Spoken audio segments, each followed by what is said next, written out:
मेरे सहयोगी श्री प्रहलाद पटेल जी, लोकसभा में मेरे साथी सांसद श्री सी.आर. पाटिल जी, अहमदाबाद के नवनिर्वाचित मेयर अमृत मोदी जी, देश भर से हमारे साथ जुड़े हुए सभी महानुभाव, देवियों और सज्जनों और मेरे युवा साथियों, आज जब मैं सुबह दिल्ली से निकला तो बहुत ही अद्भुत संयोग हुआ। अमृत महोत्सव के प्रारंभ होने से पहले आज देश की राजधानी में अमृत वर्षा भी हुई और वरुण देव ने आशीर्वाद भी दिया। ये हम सभी का सौभाग्य है कि हम आजाद भारत के इस ऐतिहासिक कालखंड के साक्षी बन रहे हैं। आज दांडी यात्रा की वर्षगांठ पर हम बापू की इस कर्मस्थली पर इतिहास बनते भी देख रहे हैं और इतिहास का हिस्सा भी बन रहे हैं। आज आजादी के अमृत महोत्सव का प्रारंभ हो रहा है, पहला दिन है। अमृत महोत्सव 15 अगस्त 2022 से 75 सप्ताह पूर्व आज प्रारंभ हुआ है और 15 अगस्त 2023 तक चलेगा। हमारे यहां मान्यता है कि जब कभी ऐसा अवसर आता है तब सारे तीर्थों का एक साथ संगम हो जाता है। आज एक राष्ट्र के रूप में भारत के लिए भी ऐसा ही पवित्र अवसर है।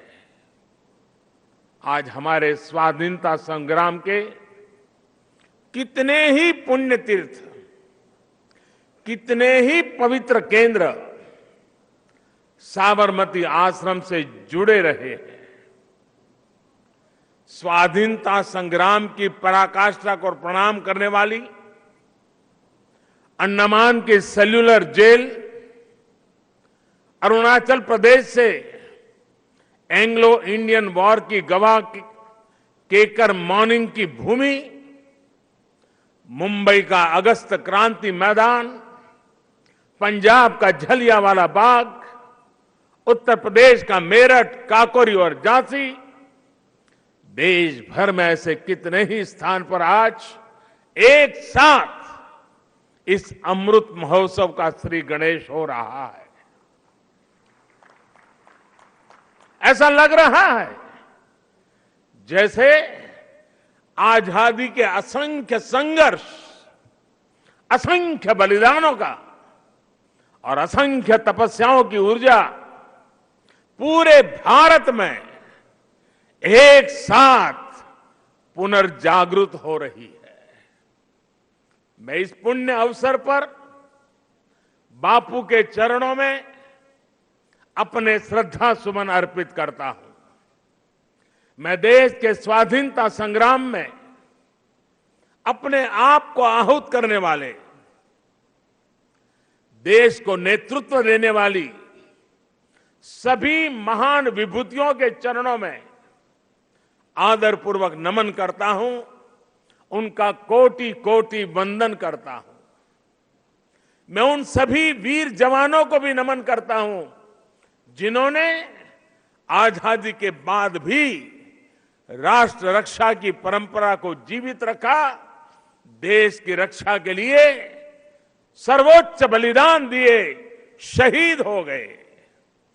जिन पुण्य आत्माओं ने आजाद भारत के पुनर्निर्माण में प्रगति की एक एक ईंट रखी, 75 वर्ष में देश को यहां तक लाए, मैं उन सभी के चरणों में भी अपना प्रणाम करता हूं।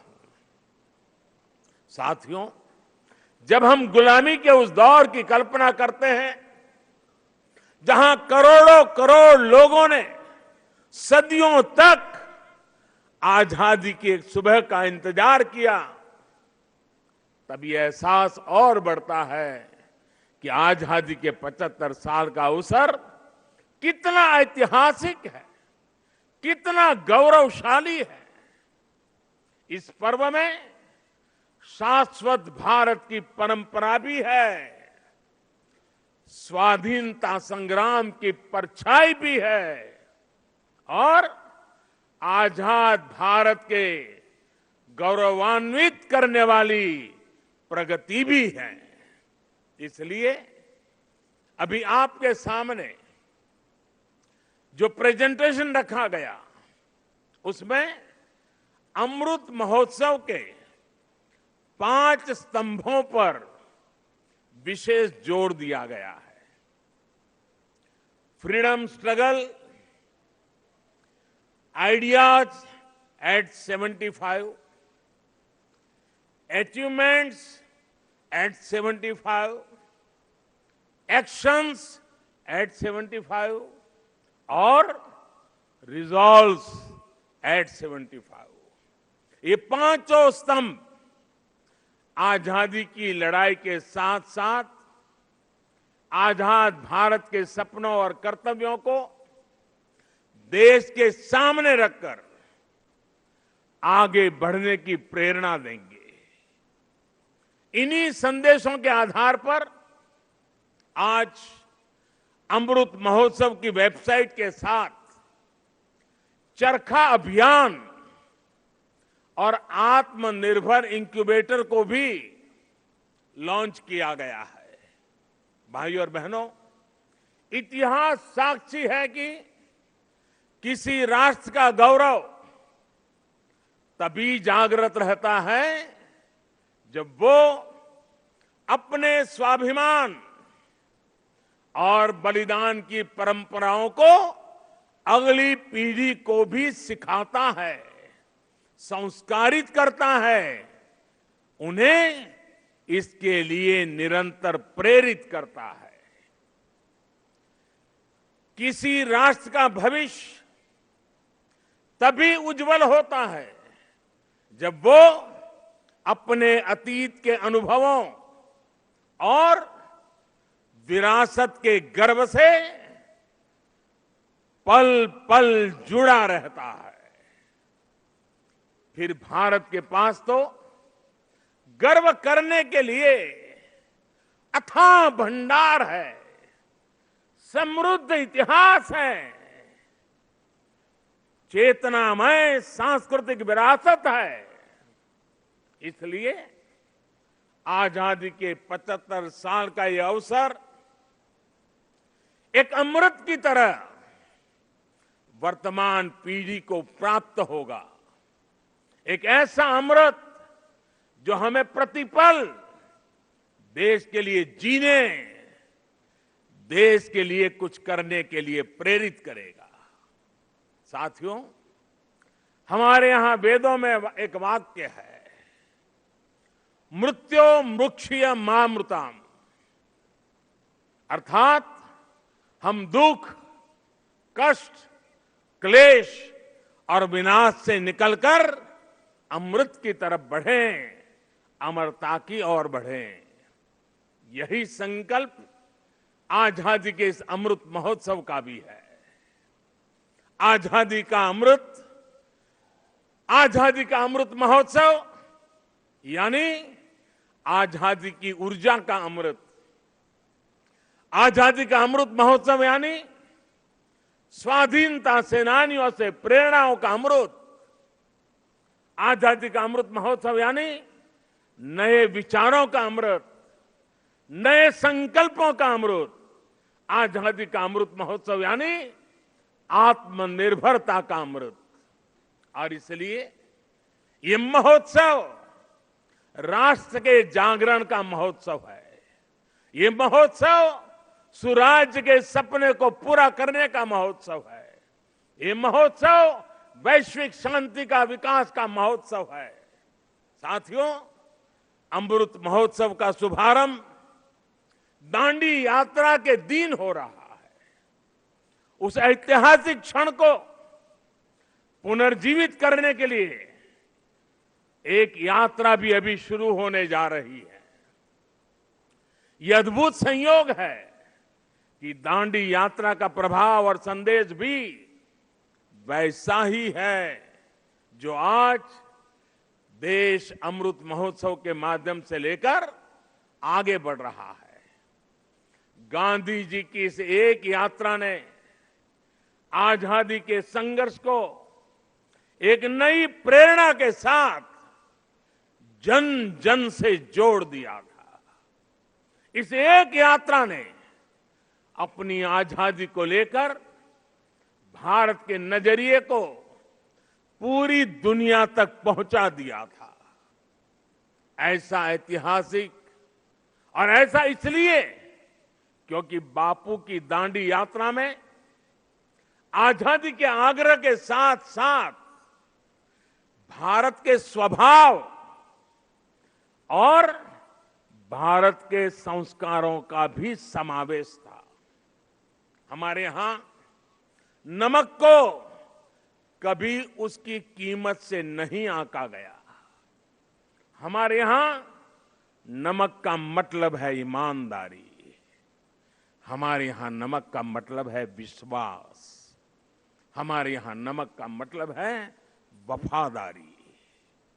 हम आज भी कहते हैं कि हमने देश का नमक खाया है। ऐसा इसलिए नहीं क्योंकि नमक कोई बहुत कीमती चीज है। ऐसा इसलिए क्योंकि नमक हमारे यहां श्रम और समानता का प्रतीक है। उस दौर में नमक भारत की आत्मनिर्भरता का एक प्रतीक था। अंग्रेजों ने भारत के मूल्यों के साथ साथ इस आत्मनिर्भरता पर भी चोट की। भारत के लोगों को इंग्लैंड से आने वाले नमक पर निर्भर हो जाना पड़े। गांधी जी ने देश के उस पुराने दर्द को समझा, जन जन से जुड़ी उस नब्ज को पकड़ा और देखते ही देखते ये आंदोलन हर एक भारतीय का आंदोलन बन गया, हर एक भारतीय का संकल्प बन गया।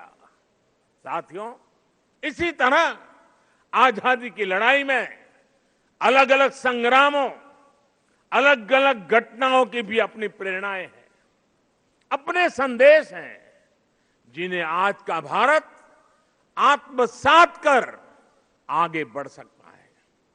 1857 का स्वातंत्र संग्राम, महात्मा गांधी का विदेश से लौटना, देश को सत्याग्रह की ताकत फिर याद दिलाना, लोकमान्य तिलक का पूर्ण स्वराज का आह्वान, नेताजी सुभाष चंद्र बोस के नेतृत्व में आजाद हिंद फौज का दिल्ली मार्च, दिल्ली चलो, ये नारा आज भी हिंदुस्तान भूल नहीं सकता है। 1942 का अविस्मरणीय आंदोलन, अंग्रेजों भारत छोड़ो का वो उद्घोष, ऐसे कितने ही अनगिनत पड़ाव जिनसे हम प्रेरणा लेते हैं, ऊर्जा लेते हैं। ऐसे कितने ही हुतात्मा सेनानी हैं जिनके प्रति देश हर रोज अपनी कृतज्ञता व्यक्त करता है। 1857 की क्रांति के मंगल पांडे, तात्या टोपे जैसे वीर हों, अंग्रेजों की फौज के सामने निर्भीक गर्जना करने वाली रानी लक्ष्मीबाई हो, कित्तूर की रानी चेन्नम्मा हो, रानी गाइडिनल्यू हो, चंद्रशेखर आजाद, रामप्रसाद बिस्मिल, भगत सिंह, सुखदेव, राजगुरु, अत्फाउल्लाह खां, गुरुराम सिंह, टिटू जी, पोल रामास्वामी जैसे वीर हो, या फिर पंडित नेहरू, सरदार पटेल, बाबा साहब आंबेडकर, सुभाष चंद्र बोस, मौलाना आजाद, खान अब्दुल गफार खान, वीर सावरकर जैसे अनगिनत जननायक, ये सभी महान व्यक्तित्व आजादी के आंदोलन के पथदर्शक रहे हैं। आज इन्हीं के सपनों को भारत बनाने के लिए, उनके सपनों का भारत बनाने के लिए हम सामूहिक संकल्प ले रहे हैं, इनसे प्रेरणा ले रहे हैं। साथियों, हमारे स्वाधीनता संग्राम में ऐसे भी कितने आंदोलन हैं, कितने ही संघर्ष हैं जो देश के सामने उस रूप में नहीं आए जैसे आने चाहिए थे। ये एक एक संग्राम, संघर्ष अपने आप में भारत की असत्य के खिलाफ सत्य की सशक्त घोषणाएं हैं। ये एक एक संग्राम भारत के स्वाधीन स्वभाव के सबूत है। ये संग्राम इस बात का भी साक्षात प्रमाण है कि अन्याय, शोषण और हिंसा के खिलाफ भारत की जो चेतना राम के युग में थी, महाभारत के कुरुक्षेत्र में थी, हल्दी घाटी की रणभूमि में थी, शिवाजी के उद्घोष में थी, वही शाश्वत चेतना, वही अदम्य शौर्य भारत के हर क्षेत्र, हर वर्ग और हर समाज ने आजादी की लड़ाई में अपने भीतर प्रज्वलित करके रखा था। जननी जन्मभूमिश्च स्वर्गादपि गरीयसी, ये मंत्र आज भी हमें प्रेरणा देता है।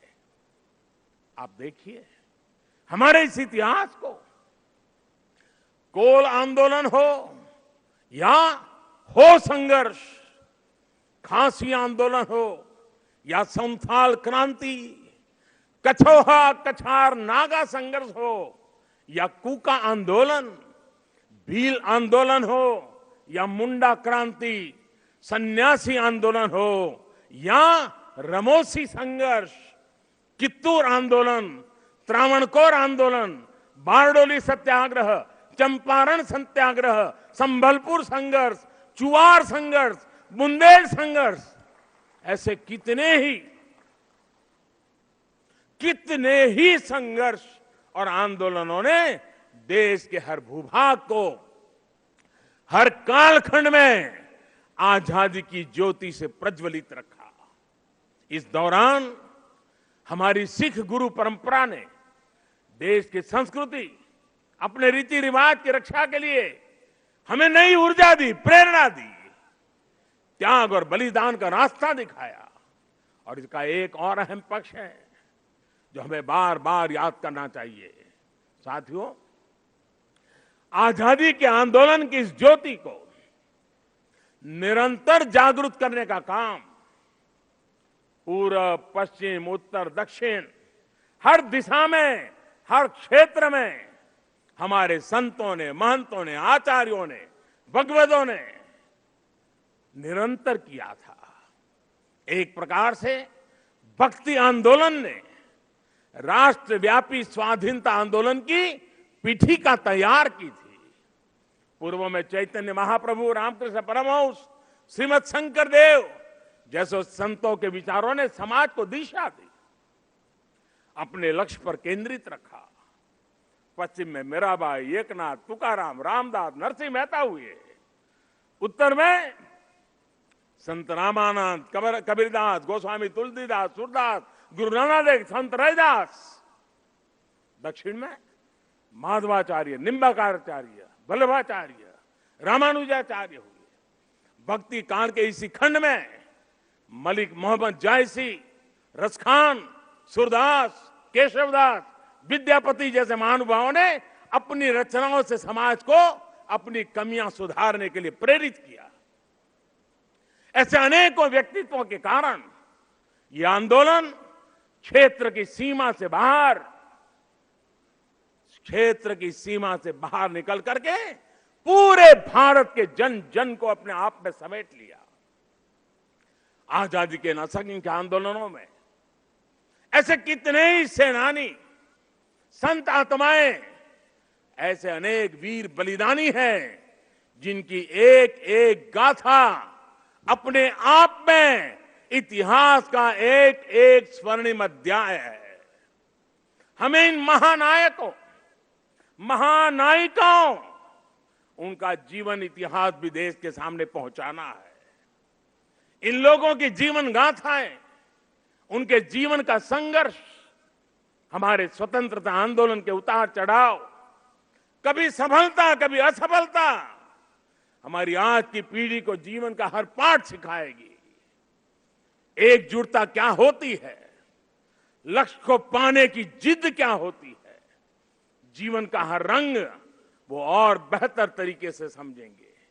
भाई और बहनों, आपको याद होगा, इसी भूमि के वीर सपूत श्यामजी कृष्ण वर्मा अंग्रेजों की धरती पर रहकर उनकी नाक के नीचे जीवन की आखिरी सांस तक आजादी के लिए संघर्ष करते रहे। लेकिन उनकी अस्थियां 7 दशकों तक इंतजार करती रहीं कि कब उन्हें भारत माता की गोद नसीब होगी। आखिरकार 2003 में विदेश से श्यामजी कृष्ण वर्मा की अस्थियां मैं अपने कंधे पर उठा करके ले आया था। ऐसे कितने ही सेनानी हैं, देश पर अपना सब कुछ समर्पित कर देने वाले लोग हैं। देश के कोने कोने से कितने ही दलित, आदिवासी, महिलाएं और युवा हैं जिन्होंने असंख्य तप और त्याग किए। याद करिए, तमिलनाडु के 32 वर्षीय नौजवान कोडिकात कुमरन, उनको याद कीजिए। अंग्रेजों ने उस नौजवान को सिर में गोली मार दी, लेकिन उन्होंने मरते हुए भी देश के झंडे को जमीन में नहीं गिरने दिया। तमिलनाडु में उनके नाम से ही कोडिकात शब्द जुड़ गया, जिसका अर्थ है झंडे को बचाने वाला।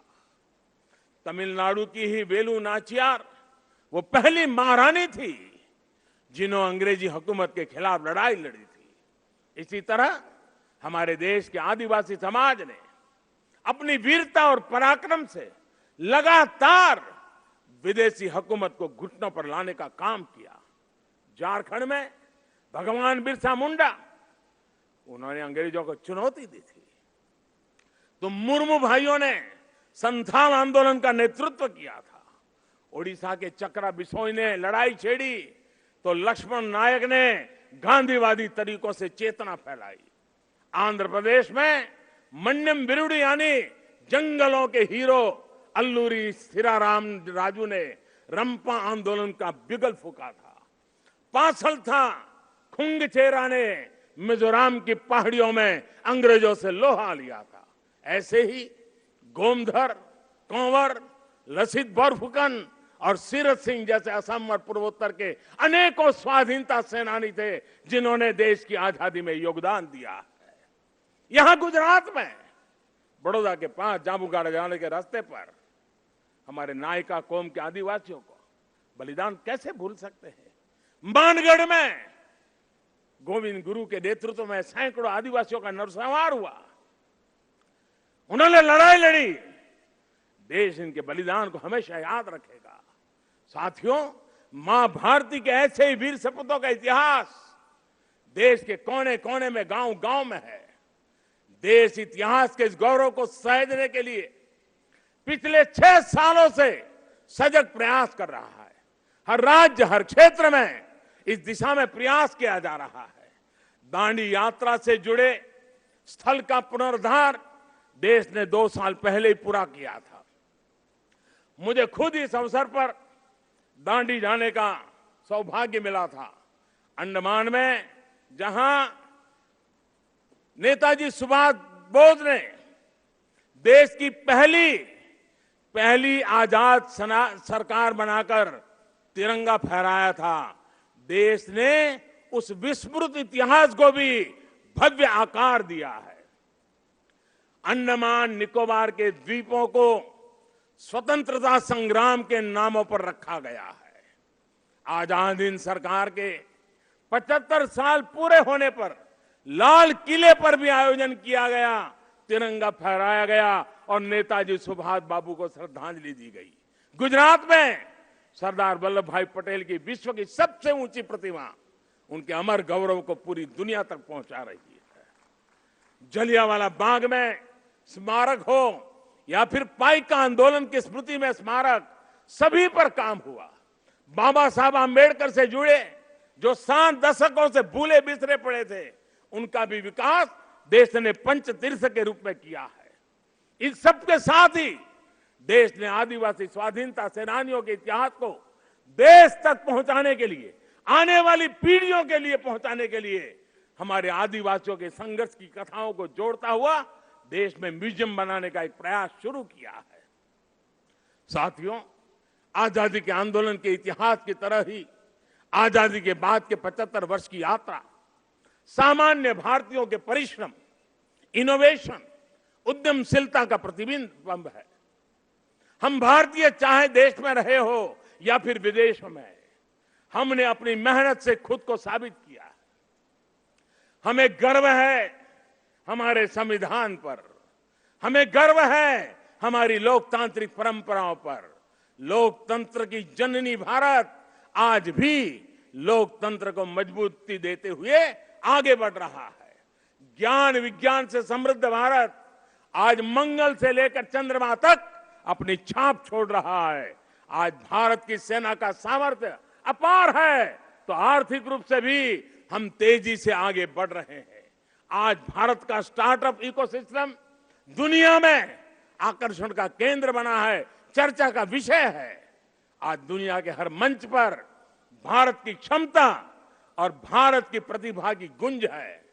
आज भारत अभाव के अंधकार से बाहर निकलकर 130 करोड़ से अधिक आकांक्षाओं की पूर्ति के लिए आगे बढ़ रहा है। साथियों, ये भी हम सभी का सौभाग्य है। आजाद भारत के 75 साल और नेताजी सुभाष चंद्र बोस की जन्म जयंती के 125 वर्ष हम साथ साथ मना रहे हैं। ये संगम सिर्फ तिथियों का ही नहीं, बल्कि अतीत और भविष्य के भारत के विजन का भी अद्भुत मेल है। नेताजी सुभाष चंद्र बोस ने कहा था कि भारत की आजादी की लड़ाई सिर्फ ब्रिटिश साम्राज्यवाद के विरुद्ध नहीं है, बल्कि वैश्विक साम्राज्यवाद के विरुद्ध है। नेताजी ने भारत की आजादी को पूरी मानवता के लिए जरूरी बताया था। समय के साथ नेताजी की ये बात सही सिद्ध हुई। भारत आजाद हुआ तो दुनिया में दूसरे देशों में भी स्वतंत्रता की आवाजें बुलंद हुई और बहुत ही कम समय में साम्राज्यवाद का दायरा सिमट गया। और साथियों, आज भी भारत की उपलब्धियां आज सिर्फ हमारी अपनी नहीं है, बल्कि ये पूरी दुनिया को रोशनी दिखाने वाली है, पूरी मानवता को उम्मीद जगाने वाली है। भारत की आत्मनिर्भरता से ओतप्रोत हमारी विकास यात्रा पूरी दुनिया की विकास यात्रा को गति देने वाली है। कोरोना काल में ये हमारे सामने प्रत्यक्ष सिद्ध भी हो रहा है।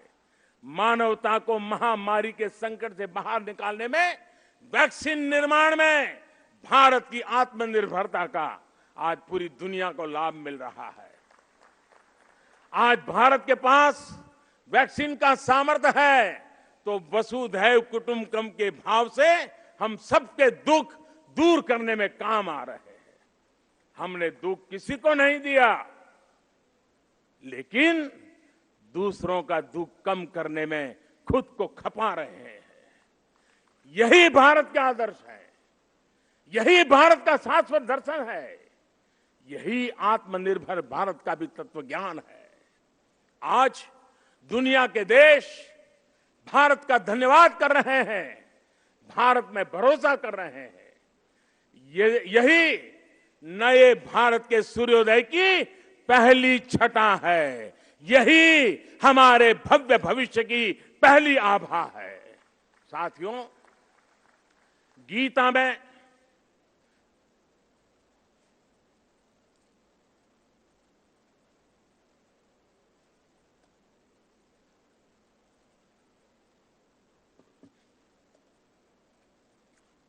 साथियों, गीता में भगवान श्री कृष्ण ने कहा है, सम दुख सुखम धीरम सह, सम दुख सुखम धीरम सह अमृतत्वाय कल्पते। अर्थात जो सुख दुख आराम चुनौतियों के बीच भी धैर्य के साथ अटल अड़िग और सम रहता है, वही अमृत को प्राप्त करता है, अमरत्व को प्राप्त करता है। अमृत महोत्सव से भारत के उज्जवल भविष्य का अमृत प्राप्त करने के हमारे मार्ग में यही मंत्र हमारी प्रेरणा है। आइए हम सब दृढ़ संकल्प होकर इस राष्ट्र यज्ञ में अपनी भूमिका निभाएं। साथियों, आजादी के अमृत महोत्सव के दौरान देशवासियों के सुझावों से, उनके मौलिक विचारों से अनगिनत असंख्य आइडियाज निकलेंगे। कुछ बातें अभी जब मैं आ रहा था तो मेरे मन में भी चल रही थी। जन भागीदारी, जन सामान्य को जोड़ना। देश का कोई नागरिक ऐसा न हो कि इस अमृत महोत्सव का हिस्सा न हो। अब जैसे मान लीजिए, हम छोटा सा एक उदाहरण दें।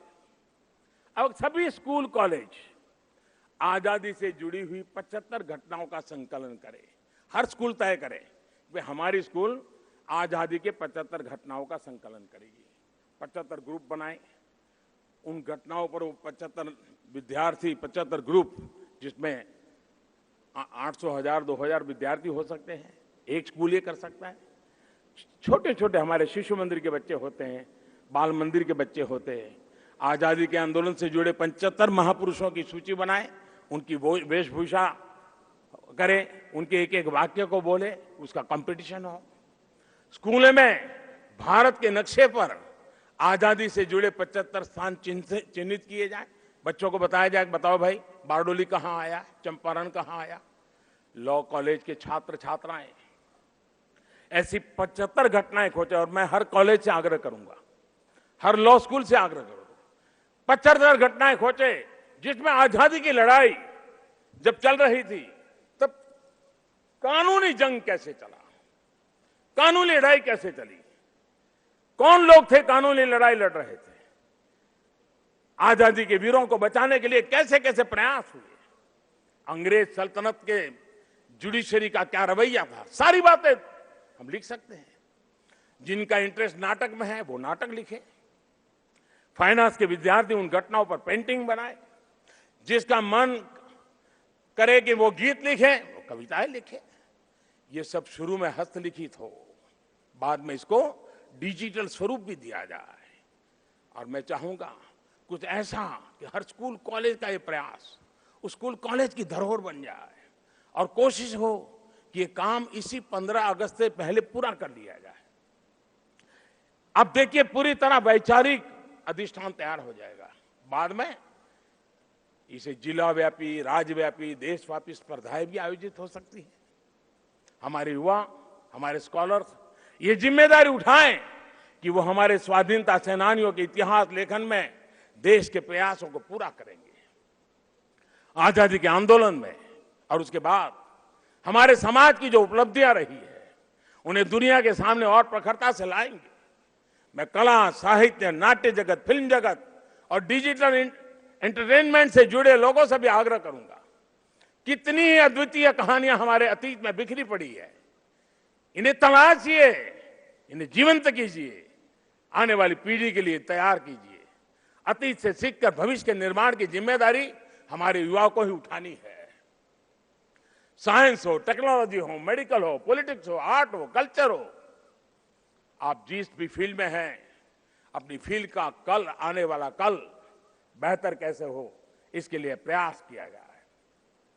मुझे विश्वास है कि 130 करोड़ देशवासी आजादी के इस अमृत महोत्सव से जब जुड़ेंगे, लाखों स्वाधीनता सेनानियों से प्रेरणा लेंगे, तो भारत बड़े से बड़े लक्ष्यों को पूरा करके रहेगा। अगर हम देश के लिए, समाज के लिए हर हिंदुस्तानी अगर एक कदम चलता है तो देश 130 करोड़ कदम आगे बढ़ जाता है। भारत एक बार फिर आत्मनिर्भर बनेगा, विश्व को नई दिशा दिखा देगा।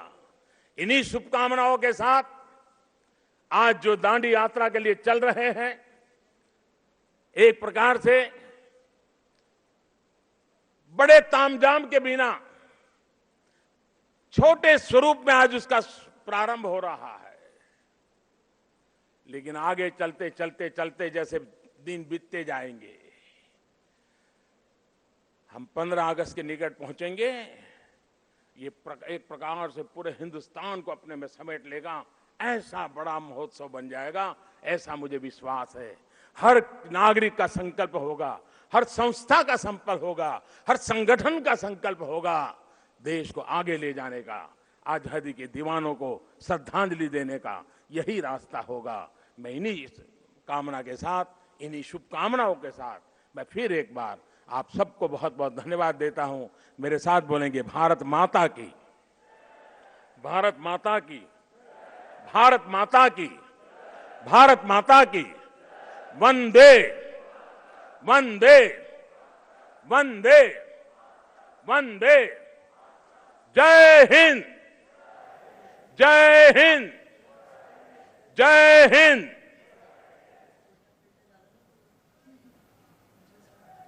तो प्रधानमंत्री नरेंद्र मोदी को आप सुन रहे थे। अमृत महोत्सव के मौके पर प्रधानमंत्री नरेंद्र मोदी का ये संबोधन। आजादी का अमृत महोत्सव, स्वतंत्रता के 75 वर्ष का उत्सव, इसका शुभारंभ आज प्रधानमंत्री नरेंद्र मोदी के द्वारा किया गया। अब से कुछ देर बाद प्रतीकात्मक दांडी यात्रा को हरी झंडी भी दिखाएंगे प्रधानमंत्री नरेंद्र मोदी।